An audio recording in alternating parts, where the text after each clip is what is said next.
ઓય સાંભળ ને, બોલો ને. રોજ એટલું કામ કરે છો, તને થાક નથી લાગતો?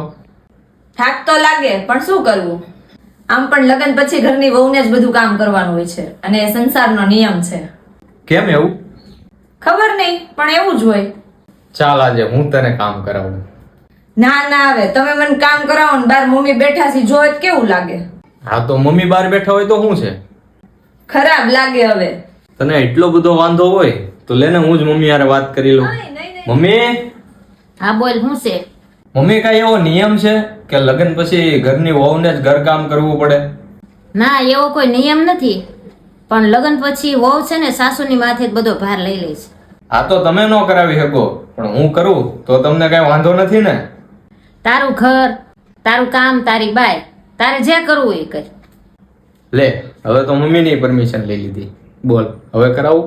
જરૂરી નથી કે ઘરની વહુ જ ઘર કામ કરે. ક્યારેક તમે મદદ કરાવશો તો એને પણ ગમશે.